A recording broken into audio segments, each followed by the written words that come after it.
रहमान रहीम novel जाने इश्कम किस्त number 52 writer Areej Shah.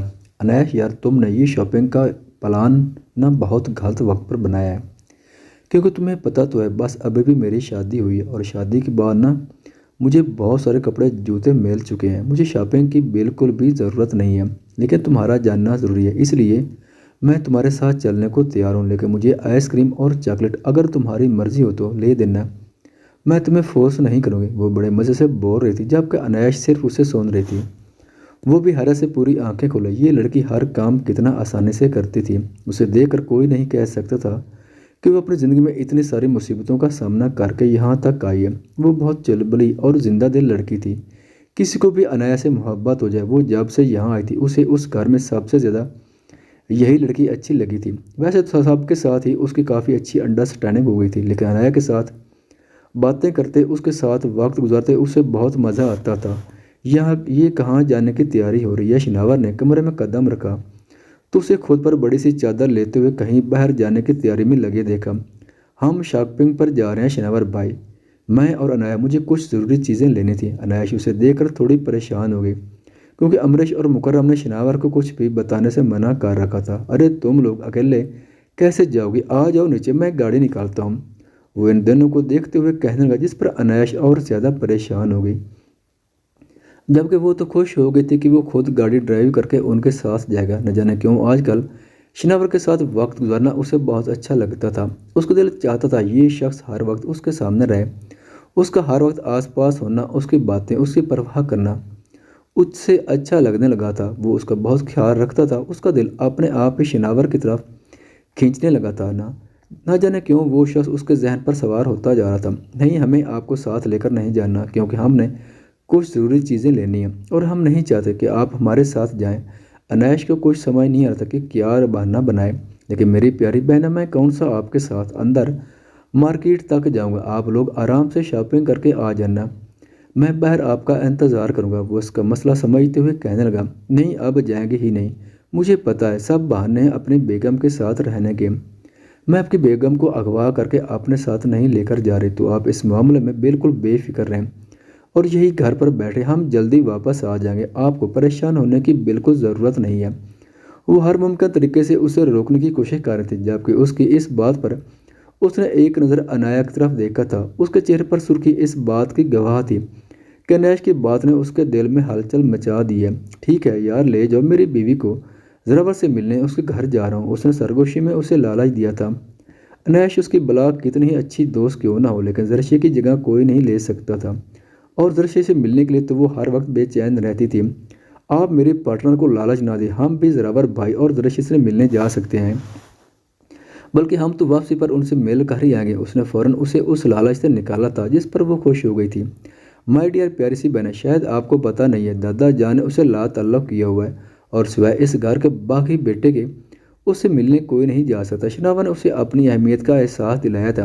My dear प्यारे से ब्रदर, शायद आप भूल रहे हैं कि मैं दादा जान की अकलौती लाडली पोती हूँ और वो मेरी कोई बात नहीं टाल सकते, तो मुझे हरगिज़ ला तल्लुक़ नहीं कर सकते। अगर पोती की लिस्ट में ना भी आऊँ तो भी मुझे कोई कुछ नहीं कहेगा। उसने बड़े मज़े से शिनावर की अहमियत उसके मुंह पर मारते हुए अपनी अहमियत याद दिलाई थी और उस पर अनाया खिल खिलाकर हंसी थी।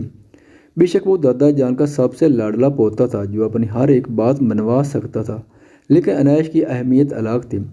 उससे ज़्यादा दादा जान के लिए कोई भी अहम नहीं था और इस बात का गवाह वो खुद था। वो कितनी बार मुकरश को दादा जान से डांट खाते सुन चुका था और दादा जान उसके सामने भी कितनी बार कह चुके थे कि अनायाश के साथ ठीक से रहा करो, उसके साथ वक्त गुजारने की कोशिश किया करो, उसे ज़्यादा से ज़्यादा वक्त दिया करो। उसके लिए समझना मुश्किल ना था कि अनायाश दादा के लिए कितनी अहम है। वो मुंह बनाकर रह गया। माई डियर प्यारी सी बहना और माई डियर गंदी सी बीवी, जहन्नम में जाओ दोनों। मैं जा रहा हूँ ज़रावर के घर और वहाँ जाकर आइसक्रीम और चॉकलेट पार्टी भी करूँगा। वो पैर पटकता कमरे से निकल गया था, जबकि उसके कमरे से जाते ही पीछे तक उन दोनों के कहकों की आवाज़ें उसे सुनाती देती रही थी। चलो अमरीश, वो घर से निकल चुके, हमें भी अब निकलना होगा। इन दोनों की गाड़ी निकलते ही वो सीधा अपने कमरे में आया था, लेकिन यहाँ अमरीश के साथ अपनी माँ को बैठे देखकर परेशानी से उसके करीब आ गया था। क्या हुआ अमरीश, तुम्हारी तबीयत ठीक तो है? तो मुझे सही नहीं लग रही। वो बेड पर लेटी हुई थी जबकि मामा उसके पास ही बैठ के उसका हाथ थामे हुए थी। हाँ ठीक नहीं है वो मुकर्रम, और तुम इतने लापरवाह कैसे हो सकते हो? तुम्हें उसका ख्याल रखना चाहिए और तुम इस हालत में उसे हर तरफ लिए घूम रहे हो। मुझे समझ में नहीं आता कि तुम इतनी गैर जिम्मेदारी का मुजाहरा कैसे कर सकती हो। यही तो हालत है आजकल के बच्चों की, अपनी सेहत की बिल्कुल फिक्र नहीं है। जब देखो बाहर घूमने जाना है, हाल देखो उसका, बिल्कुल भी तुम्हारे साथ नहीं जा रही। अगर तुम्हारा जानना इतना ज़रूरी है तो अकेले चले जाओ, लेकिन मैं उसे कहीं नहीं लेकर जाऊँ, लेकर नहीं जाने दूंगी। आज से मैं खुद उसका ख्याल रखूंगी। तुम्हें तो बस घूमने से ही फुर्सत नहीं है। तुम लोग अपनी जिम्मेदारी का कुछ एहसास करो। माँ बनने वाली है वो, उसे बाहर का खाना नहीं खाना चाहिए, लेकिन तुम हर रोज़ उसे किसी न किसी होटल में लेकर जाते हो। तुम्हें तो किसी चीज़ से कोई लेना देना ही नहीं। सब लोग तुम लोगों की रूटीन से परेशान हैं। खासकर बाबा जान कह रहे थे कि तुम लोग घर पर क्यों नहीं रहते। अब मैं तुम लोगों की किसी तरह की कोई लापरवाही बर्दाश्त नहीं करूंगी। उसका ख्याल मैं खुद रखूंगी। तुम लोगों को अपने होने वाले बच्चे की परवाह हो या ना हो, मुझे अपने पोते पोते की बहुत परवाह है। इसलिए आपसे तुम जहाँ भी जाओगे बिल्कुल अकेले जाओगे, और ये लड़की 24 घंटे मेरी नहीं मेरी निगरानी में रहेगी। वो बोलने जा रहे थे जबकि वो दोनों खामोशी से उन्हें सुन रहे थे। आज इन दोनों का जानना बेहद ज़रूरी था। आज ही तो वो लोग अनाया से मिलकर उसका डर ख़त्म करने की कोशिश करने वाले थे, लेकिन वो माँ की बात को नज़रअंदाज भी नहीं कर सकते थे। वो अपनी सेहत को छोड़कर उन लोगों की परवाह कर रही थी, उन लोगों के बारे में सोच रही थी कि वो अपनी माँ को हर्ट नहीं कर सकते थे। लेकिन मुकर्रम की बात तो शायद अनाया सुनने के बारे में सोचेगी भी नहीं। वो कैसे अनाया से बात करेगा उसे कुछ समझ नहीं आ रहा था, लेकिन जबकि माँ की बात के बरखिलाफ भी नहीं जा सकता था। अमरीश उसे इशारा कर रहे थे कि वो अकेले ही चला जाए। उसे यकीन था कि वो उसे समझाने में कामयाब हो जाएगा, लेकिन अनाया का अकेले सामना करना उसके लिए बहुत मुश्किल था। लेकिन आज इस डर को ख़त्म तो करना था। आज उसे हर हाल में अनाया से मिलना था। ये मौका शायद उसे वापस ना मिलता। उसको यकीन दिलाता वो अकेले ही बाहर निकल आया। आज उसे अनाया के डर से लड़ना था, अनाया को उसके डर से निकालना था। तब भी सब कुछ नॉर्मल हो सकता था। ये घर एक बार फिर से जुड़ सकता था। अनाया का डर ख़त्म हो सकता था। उसकी एक नई ज़िंदगी शुरू हो सकती थी। आज उसे अपनी ज़िंदगी, अपना पछतावा एक तरफ रखकर अनाया से बात करनी थी। आज उसे अनाया को इस अंधेरी राह से बाहर निकालना था जो उसकी देन थी। वो यार, यहाँ तो बहुत मज़े की ड्रेसिंग है। मैं यहाँ से कोई अच्छी चीज़ें सेलेक्ट करती हूँ। वो कब से इधर से उधर चीज़ें सेलेक्ट कर रही थी, लेकिन उसने जो चीज़ें खरीदी थी वो ना होने के बराबर थी। अगर अनाया को इस बात का एहसास होता कि ये लड़की शॉपिंग करने में इतने ज़्यादा नखरे करती है तो वो कभी उसके साथ आने की गलती ना करती। यार अब बस भी करो, मुझे बहुत ज़्यादा भूख लगी हुई, ना जाने तुमने कितनी देर लगानी है। वो दूसरे फ्लोर की तरफ जा रही थी जबकि वो बुरी तरह से थककर उसे कहने लगी, मेरा प्यारा बच्चा, तुम्हें भूख लगी हुई है, मुझे भी बिल्कुल एहसास नहीं हुआ। तुम ऐसा करो, वो सामने पार्लर नज़र आ रहा, वहाँ जाओ और लंच ऑर्डर करो। मैं सारी चीज़ें लेकर वहाँ पहुँचती हूँ, ज़्यादा देर नहीं लगाऊंगी। वो सामने की तरफ इशारा कर रही थी। रेस्टोरेंट बिल्कुल सामने ही था और शीशे से पूरा मार्केट भी नज़र आ रहा था। अगर सख्त भूख ना लगी होती तो शायद वो इनकार कर रही थी, लेकिन वो अपने पेट के मामले में किसी भी तरह का कॉम्प्रोमाइज़ करने को तैयार ना थी। ठीक है, लेकिन तुम्हारे पास सिर्फ 10 मिनट है। अगर 10 मिनट में तुम ना आई तो खाना खाकर वापस चली जाओगी और फिर मुझे अपने साथ चलने के लिए मत कहना। वो बोली जबकि वो सिर्फ हाँ में सर हिलाकर अपना मोबाइल फ़ोन निकालने लगी। अनाया उसके सामने ही सामने वाले रेस्टोरेंट में दाखिल हो चुकी थी जबकि उसने मुकर्रश को फ़ोन किया था। मिस्टर, कहाँ हैं आप? आपका इंतज़ार कर रही हूँ, लोकेशन सेंड कर रही हूँ, मुझे अभी लेने के लिए अब पहुँचे, वरना मैं आपसे खफा हो जाऊँ। बिल्कुल बात नहीं करूँगी। वो एक ही सांस में अपनी बात बोल गई थी जबकि मुकर्रश अपना बहुत ही ज़रूरी काम निपटाकर बाहर निकला था और अब मीटिंग की तरफ जाने वाला था। उसकी कॉल पर परेशान हो गया। मिसेस ब्यूटीफुल, तुम हो कहाँ? मैं आता हूँ इस वक्त तुम्हें लेने के लिए। पहले ये तो बताओ मुझे। वो किसी के अंदाज में कहने लगा तो वो मुस्कुरा दी। मैंने लोकेशन सेंड कर दिया। मैं शॉपिंग करने के लिए आई हुई थी, लेकिन अब बहुत देर हो चुकी, जाने का कोई इरादा नहीं है। जल्दी से आए, मैं आपका इंतज़ार कर रही हूँ। उसने जल्दी जल्दी कहा था जबकि वो अपनी मीटिंग के बारे में सोचने लगा। जान, मेरी बहुत ज़रूरी मीटिंग है जो अगले 10 मिनट में शुरू होने वाली, मुझे इसको अटेंड करना है, ये बहुत लाजमी है। वो परेशानी से बताने लगा था, क्या आपकी वो मीटिंग मुझसे ज़्यादा ज़रूरी है? उसने उदासी से कहा था जबकि मुकर्रश का दिल धड़कना बंद हो गया था। तुमसे ज़रूरी तो ये जान भी नहीं, तुम फ़ोन को, मैं अभी पहुंचता हूँ, उसको प्यार से कहते हुए फ़ोन बंद करता, उसकी लोकेशन चेक करते हुए गाड़ी की चाबी लेकर उसको लेने के लिए निकल चुका था। वो उसे लेने के लिए आ चुका था। वो कब से उसका इंतज़ार कर रही थी। ड्राइवर को उसने वापस घर भेज दिया क्योंकि ये सारी प्लानिंग वो कार के ही घर से निकली थी और अब उसने सब कुछ प्लान के मुताबिक करना था। उसको देखते ही वो खुशी से हाथ मिलाने लगी थी। मुकर्रश ने उसे जल्दी से आने का इशारा किया तो वो भागते हुए गाड़ी में आकर बैठ गई थी। तुम्हें इस तरह से अकेले घर से नहीं निकलना चाहिए था। अगर तुम्हें ज़रूरी आना था तो मुझे बता रही थी, मैं तुम्हें खुद ले आता। तुमने जिक्र तक नहीं किया तुम आने वाली हो। वो गाड़ी ड्राइव करते हुए उससे पूछ रहा था। अरे ये सारी बातें आपको बाद में बताऊंगी, फिलहाल छोड़ें आप ये बताएं कि मुझे क्या खिलाएंगे, क्योंकि अभी तक मैंने लंच नहीं किया और मुझे इस वक्त ज़ोरों की भूख लगी हुई है और लंच ना करने की वजह से मैं ठीक से शॉपिंग तक नहीं कर पाई। और प्लीज़ गाड़ी किसी अच्छे से रेस्टोरेंट में रोकें ताकि मैं कुछ पेट पूजा कर सकूं। अगर आपका इरादा मुझे जल्दी घर छोड़कर वापस ऑफिस की तरफ जाने का है तो मैं आपको पहले बता देती हूँ कि ऐसा कुछ भी नहीं होने वाला। आप मुझे इस वक्त कहीं अच्छी सी जगह से खाना खिलाएंगे और फिर हम दोनों घूमने के लिए किसी पार्क या बीच पर चलेंगे। आज का सारा दिन आपके नाम किया क्या याद करेंगे। आपको बड़ी खुशी से अपना प्यार उसे बता रहे थे जबकि मुकुरेश मुस्कुराया जा रहा था। उसका इरादा सच में उसे घर छोड़कर वापस अपने काम पर आना था। आज की ये मीटिंग बहुत ज़रूरी थी जो वो अटेंड नहीं कर पाया था। अगर वो इनकार करता यकीनन वो उससे यही कहते कि आपकी मीटिंग क्या मुझसे ज़्यादा ज़रूरी है, और ऐसा तो हरगिज़ भी नहीं था। उसकी ज़िंदगी में उस लड़की से ज़्यादा अहम और कुछ भी नहीं था। ये बात वो बहुत जल्दी समझ चुका था। बेशक किसी की ज़िंदगी में अहम होना अहमियत नहीं रखता था, बल्कि सारी ज़िंदगी के लिए अहम रहना अहमियत रखता था, और वो हमेशा उसे अपने सबसे पहले प्योरिटी समझता था। तो हुक्म करे जाने अजीज, कहाँ लेकर चलना है आपको। मुकर्रर शाह की सारी ज़िंदगी आपके नाम, ये वक्त क्या चीज़ है। उफ कितने रोमांटिक हैं आप, आई लव यू। खुशी से चहकते हुए आसानी से कहती उसे साकत कर गई थी। वो बिल्कुल खामोश हो गया था जबकि उसकी खामोशी पर वो भी उसे देखने लगी। वो अचानक इतना सीरियस कैसे हो गया था उसे समझ न आया जब अगले ही लम्हे वो उसे थाम कर अपने सीने में भेज चुका था। आई लव यू टू मेरी जान, I love you so much. शुक्रिया मुझे अपने दिल में जगह देने के लिए। मुझे हमेशा यूं लगता था कि ये रिश्ता कहीं ना कहीं ज़बरदस्ती पर बना है, लेकिन आज तुम्हारे इजहार ने मुझे हर तरह के वहम से निकाल दिया। I love you so much. वो उसे अपने सीने से लगाए बोल रहा था जबकि उसकी निगाहें झुका गई थी। उससे अलग होते हुए उसके गाल सुर्ख हो चुके थे। वो गहरी नज़र से उसके हसीन चेहरे को देख रहा था। उफ अब इधर देखे, मुझसे नहीं शर्माया जाता। वो मुंह बनाकर बोले। तुमको रिश्का बेसख्ता कह का बुलंद हुआ। बड़ी मुश्किल से उसकी तरफ से नज़रें हटाकर उसने गाड़ी स्टार्ट की थी और अब वो बहुत ही हसीन शाम गुजारने जा रहा था। वो कब से बैठी उसके वापस आने का इंतज़ार कर रही थी, लेकिन ना जाने वो कहाँ रह गई थी। अब तक उसकी वापसी ना हुई थी। लगता है फिर से कुछ खरीदने के चक्कर में फंस लड़ गई लड़की। मुकर्रर भाई कैसी बीवी पाई है आपने जिससे खुद ही नहीं पता कि उसे क्या खरीदना है। नसीब तो आपके भाई शनावर साहब के हैं, उन्होंने इतनी अच्छी बीवी पाई कि कुछ भी खरीदना हो तो पहले ही घर से लिस्ट बनाकर निकलती है। ऐसे खुशनसीब लोग भी दुनिया में कम ही पाए जाते हैं। वो शनावर की किस्मत पर रिश्क करती, साथ ही साथ वो आइसक्रीम से मुकम्मल इंसाफ भी कर रही थी।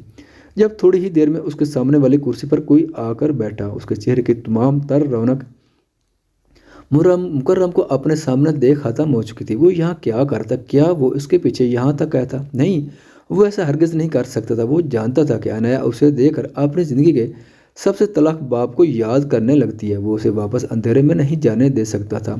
उसे इस बात का एहसास था कि मुकर्रम अपने किए पर पछता रहा है और जो कुछ भी हुआ है उससे सब के लिए वो उससे मुआफ़ी मांगना चाहता है, लेकिन उसे ये भी पता था कि फ़िलहाल वो इन सब चीज़ों के लिए तैयार नहीं है।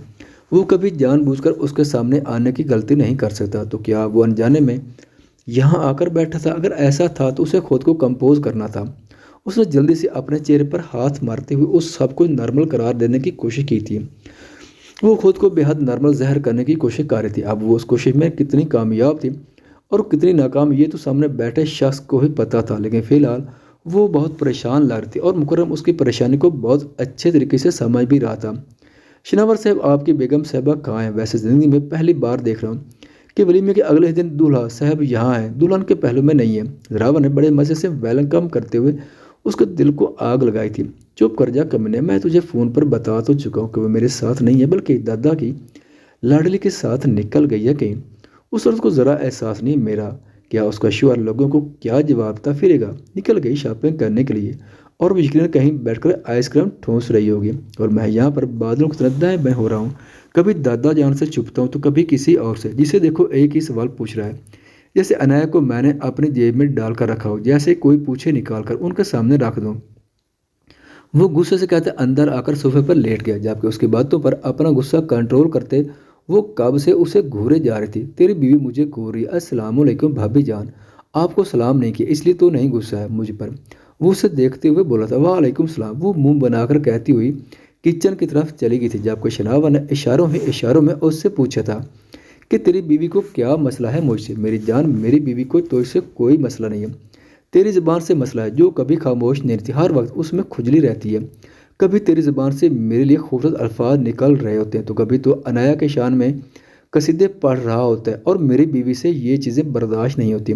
तुझे पता है उसके लिए ज़िंदगी में दो ही लोग बहुत अहम, एक मैं और एक तेरी बीवी, जिनके खिलाफ वो कुछ नहीं सुन सकती। लेकिन तेरी ज़बान से अगर हम दोनों के लिए कोई अच्छे अल्फाज निकलेंगे ना, तो वो क़यामत का दिन होगा, जब तुझे रोज़ हिसाब जन्नत में जाने के लिए हमारी सिफारिश की ज़रूरत होगी, वरना उससे पहले या इसके बाद तो हमारे लिए कुछ अच्छा बोले ऐसा तो मुमकिन ही नहीं।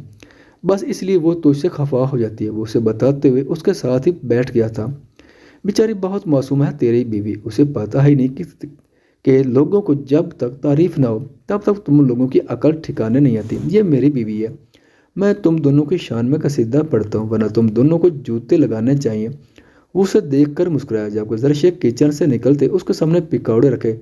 चाय बना रही हूँ, अभी शुरू मत कीजिएगा। जैसे जरावर का हाथ पिकौड़ों की प्लेट की तरफ गया वो पहले ही बोले, प्यारी भाभी, तुमने साबित कर के तुम इस दुनिया की सबसे बेस्ट भाभी हो। मेरे दिल की आवाज़ कैसे सुने तुमने? मेरे अंदर लाउड स्पीकर लगा है जो तुम्हें मेरे पकौड़े खाने की ख्वाहिश का अंदाज़ा हो गया। अभी ना थोड़ी देर पहले मुझे पकौड़ों की खुशबू आ रही थी, मुझे लगा शायद मेरा दिल बहुत ज़्यादा मचल रहा है, इसलिए मैं उनकी खुशबू को महसूस कर रहा हूँ। लेकिन तुम कितनी अच्छी हो यार, तुम इन पागलों में कैसे फंस गई? तुम्हें तो मेरी टीम में होना चाहिए था।